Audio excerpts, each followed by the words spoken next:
नमस्कार, मैं श्यामगिरी। आज के कार्यक्रम में आप सभी दर्शकों का स्वागत है। एक अजीब सी परिस्थिति इस वक्त देश के सामने आकर के खड़ी हो गई है। यह किसी को समझ भी नहीं आ रहा है, क्योंकि इस वक्त जो हालात देश के अंदर बन रहे हैं वह बहुत नाजुक से हैं। ईरान और इजराइल के जंग के बीच हमारा देश असमंजस की परिस्थिति में खड़ा है। कोई डिसीजन, फैसला नहीं ले पा रहे हैं हमारे देश के प्रधानमंत्री कि इजराइल के साथ जाएं या ईरान के साथ जाएं। ईरान से चूंकि हमारे रिश्ते बड़ी मधुर रहे हैं, बहुत पुराने रहे हैं, इजराइल से वह चीज नहीं रही है। लेकिन डोनाल्ड ट्रंप के वजह से झुकते हुए कहीं ना कहीं हमारे देश के प्रधानमंत्री इजराइल के साथ जाते हुए नजर आ रहे हैं।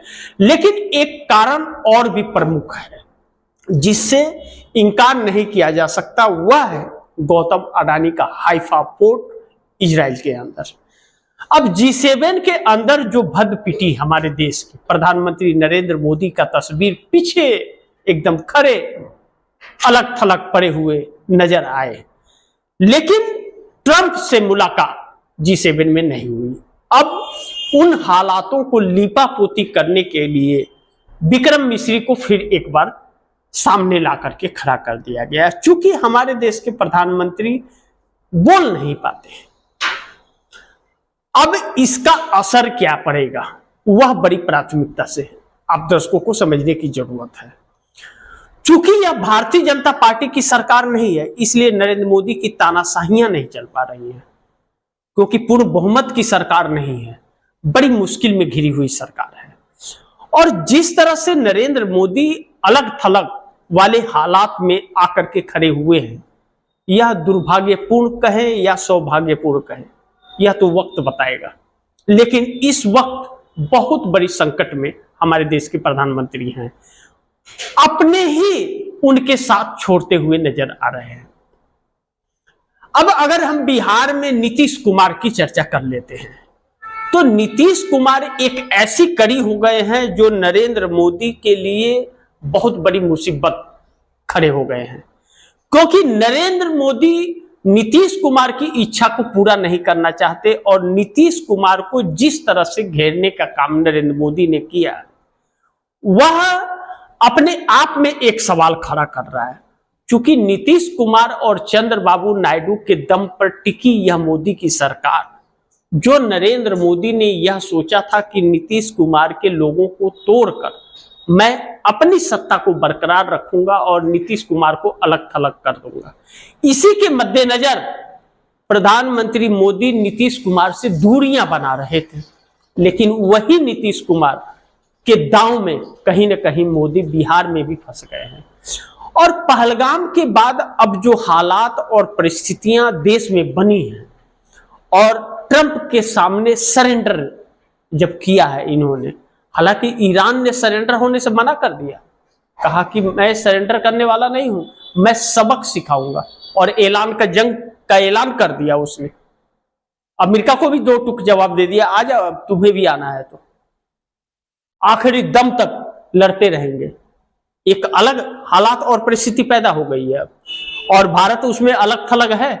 लेकिन नरेंद्र मोदी के लिए जो हालात पैदा हो गए हैं, आरएसएस कहीं ना कहीं पीछा छोड़ाता हुआ नजर आ रहा है नरेंद्र मोदी से, और एनडीए के अंदर सब कुछ ठीक ठाक नहीं चल रहा है। इंडिया गठबंधन अविश्वास प्रस्ताव की तैयारी में कहीं ना कहीं दिख रहा है, क्योंकि इंडिया गठबंधन के लोगों को, और जब राहुल गांधी इंडिया गठबंधन की तरफ से प्राथमिकता से सरकार पर हमले बोल रहे हैं, इंडिया गठबंधन अविश्वास प्रस्ताव की जो तैयारी में लगा हुआ है। अगर अविश्वास प्रस्ताव आया तो नरेंद्र मोदी के भाग नहीं पाएंगे, फिर वोटिंग वाली परिस्थिति आएगी। और जिस तरह नरेंद्र मोदी अलग थलग हुए हैं और जो हालात पैदा हुए हैं, वह हालात नरेंद्र मोदी के लिए शुभ संकेत नहीं दे रहे। बिहार की अगर हम बात करें तो बिहार एनडीए टूट की आखिरी पायदान पर है। चाहे चिराग पासवान हो, उपेंद्र कुशवाहा हो, जीतन राम मांझी हो, नीतीश कुमार हो। नीतीश कुमार की जो बैठक हुई, नीतीश कुमार की बैठक लल्लन सिंह, संजय झा जो कार्यकारी अध्यक्ष हैं, नीतीश कुमार, अशोक चौधरी, विजय चौधरी, इन लोगों के बीच जो बैठक हुई, कुछ बड़े खेल की तैयारी में वह लग रहे हैं। हालात अब बेकाबू होते जा रहे हैं, भाजपा के हाथ से लगाम एनडीए का निकलता जा रहा है, क्योंकि नरेंद्र मोदी का खौफ जो है एनडीए गठबंधन के किसी भी घटक दल के अंदर दिख नहीं रहा है, जो बड़ी दुर्भाग्यपूर्ण परिस्थिति पैदा कर रहा है। ऐसे में अगर एनडीए गठबंधन टूट की कगार पर है और हर कोई अपनी अपनी डफली बजा रहा है, तो फिर नरेंद्र मोदी के लिए शुभ संकेत नहीं दे रहा है। अगर बिहार में एनडीए गठबंधन को यह एहसास हो गया है कि नरेंद्र मोदी का वह वर्चस्व अब नहीं रहा, तो नरेंद्र मोदी के लिए मुसीबतें पहाड़ तोड़ने वाली होंगी। नरेंद्र मोदी इससे बच नहीं पाएंगे। भाजपा के अंदर भी सब कुछ ठीक ठाक नहीं लग रहा है, क्योंकि 240 सांसदों की जो पार्लियामेंट्री है, जो 240 सांसद भारतीय जनता पार्टी की जुट के आए हैं जीतकर, उसमें अभी तक पार्लियामेंट्री की बैठक नहीं हुई है भाजपा की, जिसमें नेता भी नहीं चुना गया है। नरेंद्र मोदी तो तानाशाही में प्रधानमंत्री बने, इन्हें नेता कोई चुना नहीं है। जेपी नड्डा अगर ऐलान करते हैं कि नरेंद्र मोदी चेहरा है, एनडीए के चेहरा, तो एनडीए के जेपी नड्डा कौन होते हैं?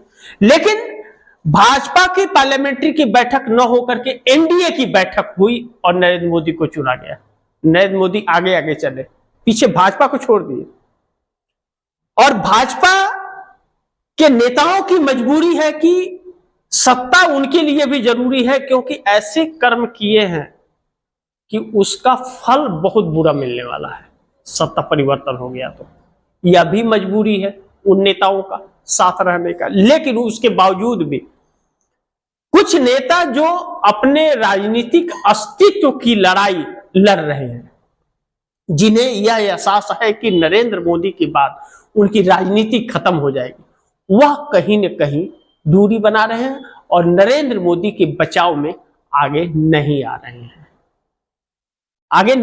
लेकिन एनडीए गठबंधन के अंदर भी जो नेता हैं वह भी नरेंद्र मोदी के बचाव में आगे नहीं आ रहे हैं, ना तो उनका रिट्वीट कर रहे हैं। वही है जो बड़े बड़े चंदे लेकर के बैठे हुए हैं, जो हर हर मोदी घर घर मोदी करते हैं, अंधभक्ति वाला, जो अपने गुनाहों पर पर्दा डालने का प्रयास, देश जानते हुए भी पर्दा डालने का प्रयास कर रहे हैं, वही नरेंद्र मोदी के साथ आकर के खड़े हैं और किसी को देशद्रोही और किसी को गद्दार बता रहे हैं। लेकिन पहलगाम ने नरेंद्र मोदी को बेपर्दा कर दिया और वह बेपर्दा इतना भारी पड़ गया कि आज तक के नरेंद्र मोदी का जो इतिहास रहा है, 12 साल का मुख्यमंत्री और 11 साल का प्रधानमंत्री, सोचिए 23 सालों के इतिहास को नरेंद्र मोदी के धराशाह कर दिया। और अब इजराइल और ईरान के युद्ध में अगर तबाही मची और अपने देश में उसका असर कंपल्सरी पड़ना ही है, जो सीधे महंगाई से असर डालेगा, तो नरेंद्र मोदी की और भी भत पिट जाएगी। अभी भी नरेंद्र मोदी ट्रंप के सामने सरेंडर हैं, लेकिन मुनीर को जो अमेरिका बुला करके व्हाइट हाउस में लंच के लिए, डिनर के लिए इनवाइट करता है, नरेंद्र मोदी का सम्मान कहां है? वह एक भारत से पहले पाकिस्तान को ट्रंप प्राथमिकता दे रहे हैं और भारत को अलग थलग कर रहे हैं, और नरेंद्र मोदी अभी भी तमाशा करने में लगे हैं। यह सच्चाई है। तो जब अगर इंडिया गठबंधन, यह सब कोई जान गया कि नरेंद्र मोदी अब तमाशा कर रहे हैं। अब इंडिया गठबंधन अविश्वास प्रस्ताव मणिपुर की तरह अगर ले करके आएगा पार्लियामेंट में मानसून सत्र के अंदर, जो 21-22 जून से ही, जुलाई से शुरू होगा और अगस्त में समाप्त होगा। हालांकि 1.5 महीना पहले उसका ऐलान कर दिया गया, जो इतिहास में कभी नहीं हुआ। तो एनडीए गठबंधन के घटक दल जो यह सारे मुद्दे जब उठेंगे, तो क्या चंद्रबाबू नायडू या नीतीश कुमार या बाकी के लोग उसका जवाब दे पाएंगे पार्लियामेंट के अंदर? और जवाब देंगे तो क्या देंगे? वही जो राजनाथ सिंह ने कहा कि हमारे सरकार में इस्तीफे नहीं होते, क्या वही जो अमित शाह ने कहा कि घटनाएं रोकी नहीं जा सकती, वही जवाब देंगे? अगर देंगे तो देश पर उसका जो रिएक्शन होगा वह इन लोगों के राजनीति को समाप्त करने वाला होगा। बिहार में इसका असर दिख रहा है, क्योंकि बिहार में चुनाव होने वाला है नवंबर महीने के अंदर, और जब नवंबर में चुनाव होने वाला है तो इसका असर बखूबी दिख रहा है।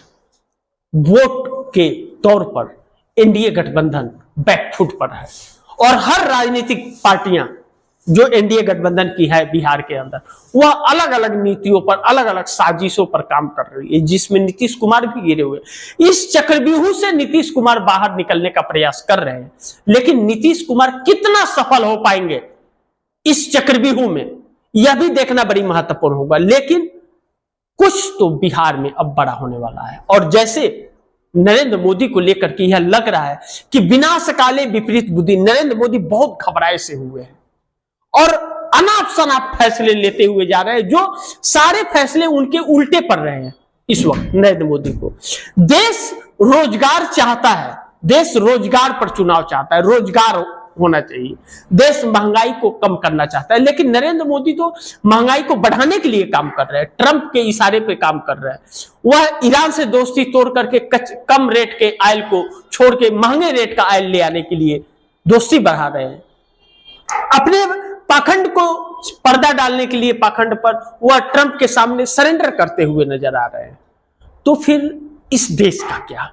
और जनरल मुनीर के साथ ट्रंप की यह दोस्ती जो बड़ी गहरी होती जा रही है, वह जनरल मुनीर जो इतना घातक है हमारे देश के लिए, जिसके ऊपर पहलगाम का आरोप लग रहा है, वह कितना और घातक हो जाएगा जब ट्रंप का साथ उसे मिलेगा। तो नरेंद्र मोदी संभाल पाएंगे उसे?